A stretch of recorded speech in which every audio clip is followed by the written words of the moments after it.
जहाँ तक आरसीपी सिंह की बात है तो आरसीपी सिंह एक संगठनकर्ता के रूप में जाने जाते हैं। आज जहाँ तक लड़ाई की बात है तो लड़ाई तो हम लोग करने आए नहीं हैं। हम लोग बिहार की जनता को कैसे खुशहाल हो, कैसे बेरोजगारी दूर हो, कैसे संसाधन हम लोग जुटाएं, उस विषय पर हम लोग बात करेंगे। किसी के पास अगर 50 ग्राम भी जेवर है तो उसको वो झमका के चलती है, और किसी के पास 200 ग्राम भी जेवर है तो वो अटैची में रख के चलती है। तो इसी तरह बिहार में संसाधन है, जैसा कि आरसीपी सिंह कह रहे थे। आरसीपी बाबू ने कहा कि संसाधन हम लोग के पास उपलब्ध है, लेकिन उसे कैसे उपयोग में लाकर जनता को खुशहाल किया जाए, इसके लिए आशा पार्टी। हम गरीब लोग शराब पी के जेल जा रहे हैं तो उनका श्रम, वहाँ जेल जा रहे हैं तो श्रम में बाधा आ रही है। तो इस तरह से शराबबंदी भी लागू हो लेकिन हमारे श्रम में बाधा ना हो। नोरमा ग्रुप, जो सोचता है वो करता है, आपके अपने सपनों का आशियाना। नमस्कार, भारत लाइव देख रहे हैं आप। आज हमारे साथ फ्रेम में दो शख्स मौजूद हैं। आप इन्हें जानते होंगे, आलोक सर हैं, सीनियर जर्नलिस्ट हैं बिहार के, और दूसरे तरफ नेताजी हैं। इन नेताजी से जुड़ेंगे, बातचीत करेंगे। इनका नाम, इनका परिचय हम आपको बता दें। अमर सिन्हा जी इनका नाम है। अभी बिहार में आज 31 तारीख को एक नई पार्टी, जो आरसीपी सिंह की पार्टी है, आशा नाम से, आप सबकी आवाज़, ये पार्टी लॉन्च हो गई है। और पार्टी लॉन्च होने के साथ बिहार की जो सियासत है वो काफ़ी गर्म हो चुकी है। सवाल कई हैं, आरसीपी सिंह ने प्रेस कॉन्फ्रेंस तो कर दी है, लेकिन जिन सवालों का जवाब हमें चाहिए था वो नहीं मिल पाया। तो उन सवाल के जवाब उन्हीं के कार्यकर्ता से लेंगे और इस पर ज़्यादा विस्तृत जानकारी जो है आलोक सर बताएंगे। देखिए, बिहार में कई दल हैं। नीतीश कुमार के आसपास रहने वाले दो शख्स अब नीतीश से अलग हो चुके हैं। प्रशांत किशोर जनसुराज पार्टी के नाम से बिहार में घूम रहे हैं। दूसरे तरफ आशा नाम की एक पार्टी आज ही लॉन्च हुई है। इस आशा से कितनी उम्मीद है बिहार की जनता को, और बिहार में इससे कितना ज़्यादा बाकी जो पार्टी है वो कितना डैमेज होगा, इस पर हम चर्चा करने के लिए जुड़ गए हैं। सबसे पहले अमर जी, आपका बहुत बहुत स्वागत है भारत लाइव। धन्यवाद सर। आप ही से सवाल होगा, पार्टी तो आप लोगों ने बना लिया, जो बात आप आरसीपी सिंह कह रहे थे कि बिहार में खनिज और जो बाकी जो चीज़ें हैं, क्या उससे बिहार में राजनीति करना ठीक होगा? जहां बिहार में जाति पर चर्चा होती है, बिहार में शिक्षा पर चर्चा होती है, बेरोजगारी, पलायन, कई ऐसे मुद्दे हैं, उस पर चर्चा ना करके खनिज की बातचीत करते हैं, बाकी चीज़ों की बातचीत करते हैं। कितना फ़ायदा होगा आप लोगों को? आज बिहार की जनता क्या चाहती है? संसाधन, जिससे कि सरकार और जनता का खुशहाली उसमें सम्मिलित हो। संसाधन आपके पास उपलब्ध है, ज़रूरत है आपको उसका उपयोग करने का और उसकी उपयोगिता को जानने का। जब तक आप ज़मीन पर उतरकर सिर्फ बेरोजगारी बेरोजगारी बेरोजगारी हल्ला करने तो नहीं होगा। बेरोजगारी कैसे दूर होगी, आपके पास संसाधन क्या है उसको दूर करने के लिए, ये तो जानना जरूरी होगा ना। आपके पास, हम लोग के बिहार में आज जो भी संसाधन है उसी के उपयोग करके ना आप जनता को मदद पहुंचा सकते हैं, या उन्हें आगे बढ़ा सकते हैं, या बेरोजगारी दूर कर सकते हैं। संसाधन ही सबसे मुख्य कारण है। इसीलिए आरसीपी बाबू ने कहा कि संसाधन हम लोग के पास उपलब्ध है, लेकिन उसे कैसे उपयोग में लाकर जनता को खुशहाल किया जाए, इसके लिए आशा पार्टी बनी। नीतीश कुमार नहीं कर रहे हैं क्या उस संसाधन का उपयोग? इतना बिहार में विकास है, सड़क है, बिजली है, और रोजगार को लेकर के जो बंद पड़े मिल है उसे चालू करने की बातचीत वो कर रहे हैं। आप हमें एक बात बताइए, आप घर चलाते हैं, घर जब चलाते हैं आप, तो आपके पास चावल आटा से लेकर सब कुछ मौजूद होना चाहिए, तब तो आपका परिवार चलेगा ना। सिर्फ सड़क बना देने से या बिजली दे देने से बेरोजगारी तो दूर नहीं होगी सर। तो आप जब बेरोजगारी दूर करने की बात करते हैं तो उसके लिए आपको संसाधन जुटाना पड़ेगा, जो कि आपके पास है। हर आदमी हर चीज़ नहीं सोच सकता है। अगर बिहार में 12-14 करोड़ की जनसंख्या है तो उसमें जो नेता होते हैं वो अपने विचार रखते हैं। किसी को किसी चीज़ की जानकारी होती है, किसी को नहीं होती है। तो जिनकी जानकारी है, जो इस विभाग में, इस्पात मंत्रालय में रह चुके हैं, वो अंदर से जानते हैं कि हमारे बिहार में क्या क्या चीज़ उपलब्ध है, जिससे कि हम बेरोजगारी भी दूर कर सकते हैं और जनता को खुशहाल भी कर सकते हैं। ये उम्मीद लगाया जाए इस पार्टी से कि आने वाले वक्त में, जैसे शराब की बातचीत कर रहे थे, शिक्षा पर बातचीत कर रहे थे, उस पर कुछ काम करेंगे आप लोग? हमारी पार्टी का नाम ही है आशा सर। आप सबकी आवाज़, जब आशा है तो निराशा का वहाँ क्या काम है। नीतीश कुमार से क्यों निराशा हो गई थी? हम लोग अपनी बात रखेंगे, हम लोग किसी के बात को न तो काटेंगे न दोहराएंगे। लड़ाई किससे होगी? आज जहाँ तक लड़ाई की बात है तो लड़ाई तो हम लोग करने आए नहीं हैं। हम लोग बिहार की जनता को कैसे खुशहाल हो, कैसे बेरोजगारी दूर हो, कैसे संसाधन हम लोग जुटाए, उस विषय पर हम लोग बात करेंगे। प्रतिद्वंदी तो कोई ना कोई बनेगा ना, चुनावी रण में उतरने है तो कोई ना किसी को तो पटखनी देना पड़ेगा आप लोगों को। वो जब समय आएगा, जब हम लोग मैदान में उतरेंगे तो उस समय आपको बताएं। कितनी सीटों पर लड़ेंगे? अभी तो हम लोग की 140 सीट पर हम लोग के जो कार्यकर्तागण है, नेतागण है, वो तैयारी कर रहे हैं। जो तैयारी है 144 100%। चलिए, देखिए आलोक सर हैं हमारे साथ, इनसे बातचीत करना चाहेंगे। आरसीपी सिंह सर एक पार्टी लॉन्च करते हैं बिहार में, क्या लगता है इस पार्टी का भविष्य क्या होगा?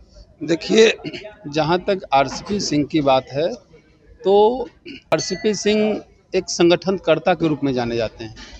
जदयू का जो संगठन था उसको बूथ स्तर पर पहुंचाने में आरसीपी सिंह की बड़ी भूमिका रही है। और अपने समाज में भी एक बात कही जाती है कि जेवर हर औरत के पास होता है, लेकिन उसको झमकाना बहुत कम औरत जानती है। किसी के पास अगर 50 ग्राम भी जेवर है तो उसको झमका के चलती है, और किसी के पास 200 ग्राम भी जेवर है तो अटैची में रख के चलती है। तो इसी तरह बिहार में संसाधन है, जैसा कि आरसीपी सिंह कह रहे थे, लेकिन उसको कैसे यहाँ के बेरोजगारी दूर करने में उद्योग धंधे लगाकर यूटिलाइज किया जाए।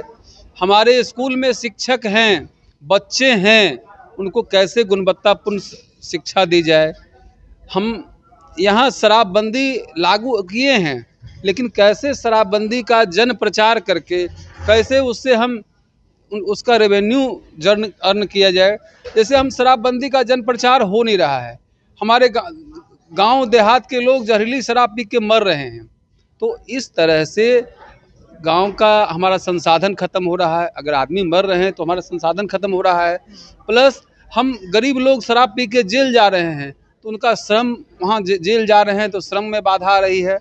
तो इस तरह से शराबबंदी भी लागू हो, लेकिन हमारे श्रम में बाधा ना हो, हमारे स्कूल में पढ़ाई हो, शिक्षकों का यूटिलाइजेशन हो, लेकिन हमको गुरुकुल परंपरा लानी होगी।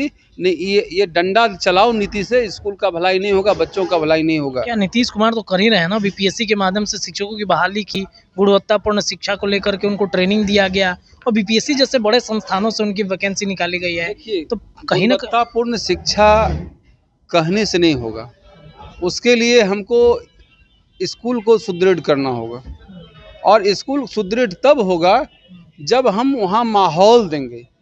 हम आज ये देख रहे हैं कि अगर सरकारी स्कूल की शिक्षा में सुधार करना हो तो सबसे पहले सरकार को एक अध्यादेश लाना चाहिए कि जितने भी सरकारी कर्मचारी हैं और जितने भी जनप्रतिनिधि हैं वो अपने बच्चों का एडमिशन सरकारी स्कूल में कराएं।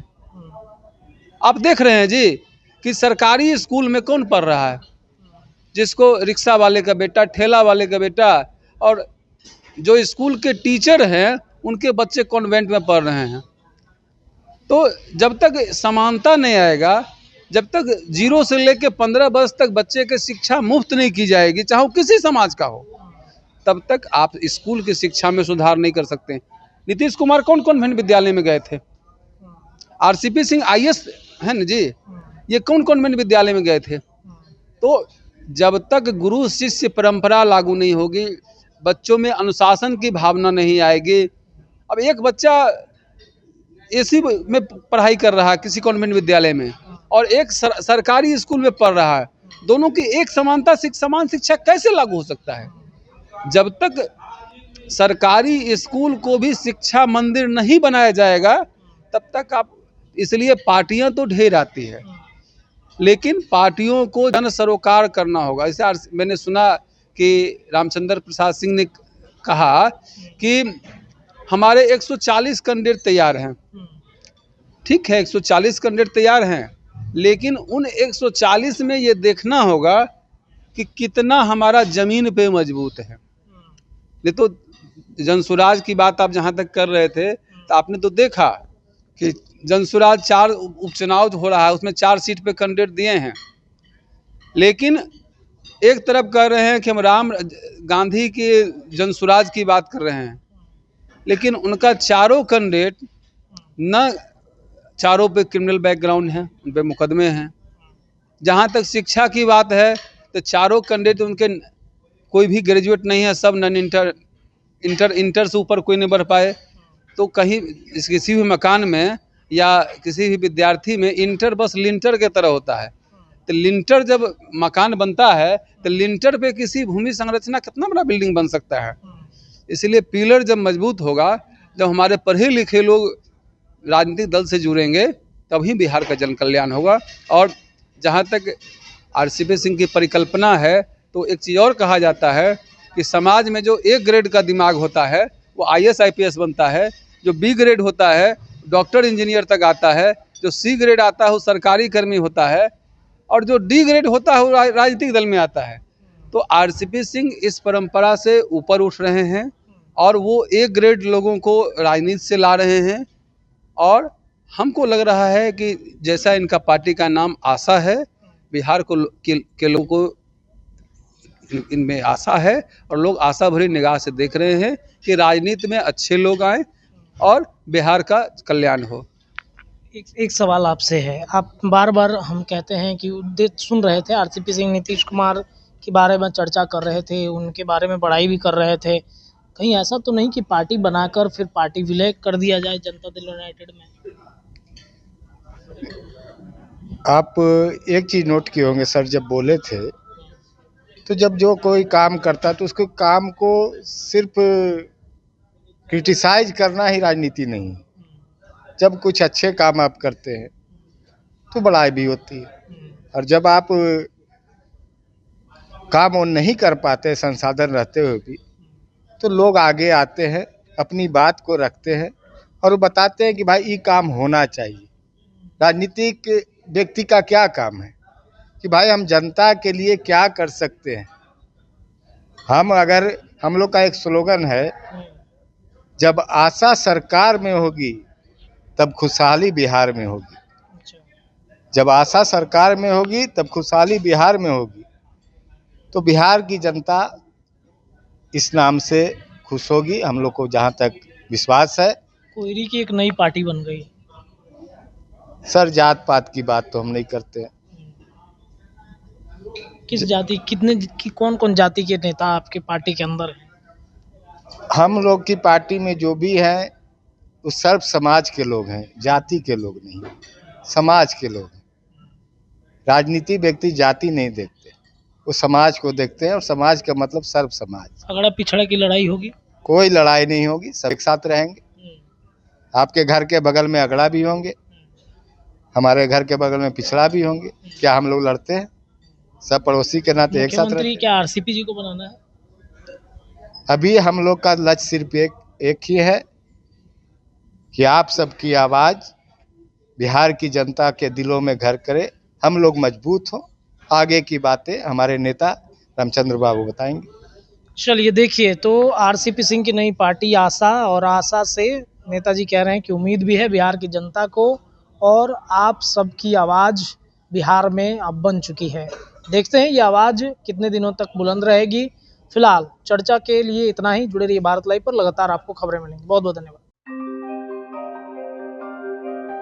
आपके सपनों को हमने सजाया है, ई होम्स पैनोरमा को हमने बनाया है। ई होम्स मेरा एक सपना था जिस पे मैं पिछले 4 साल से काम कर रहा था। हमने जो बनाया है वो सबने है माना। ई होम्स पैनोरमा में हो आपका भी आशियाना। और फाइनली हमने 2021 में इस प्रोजेक्ट को लॉन्च किया। बहुत लोग अप्रिशिएट कर रहे हैं कि पूर्णिया जैसे शहर में, बिहार के, एक तो बिहार की बात करें उसमें भी पूर्णिया जैसे छोटे जगह में इस तरह का लाइफस्टाइल देना, ये सुन के हम लोगों को बहुत अच्छा लगता है। ई होम्स में हमने कुछ और भी किया है, जैसे हम जिस जगह में रह रहे हैं हमारे फैमिली सिक्योर हो, उनको सिक्योरिटी का ध्यान में रखा है।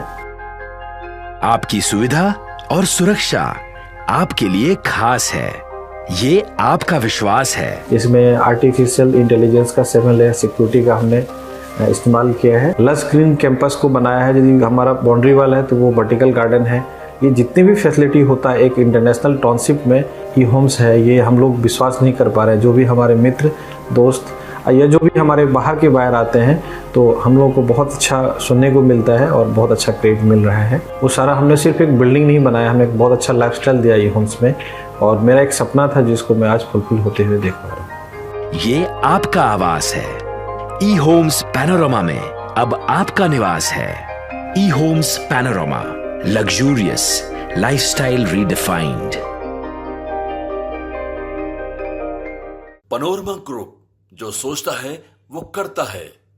अगर ये वीडियो पसंद आई और वह बिहार के राजनीति और बिहारियत से सरोकार रखेनी तो सब्सक्राइब बटन दबा के चैनल के सब्सक्राइब कर ली। ओजे एगो घंटी बा, ओकरा बटन दबा देला से कुल सटीक और मारक खबर रुआ मुफ्त में मिल जाई। अगर रुआ पत्रकारिता के हमनी के नया प्रयोग में सहयोग कर चाहतानी तो ज्वाइन बटन दबा दी।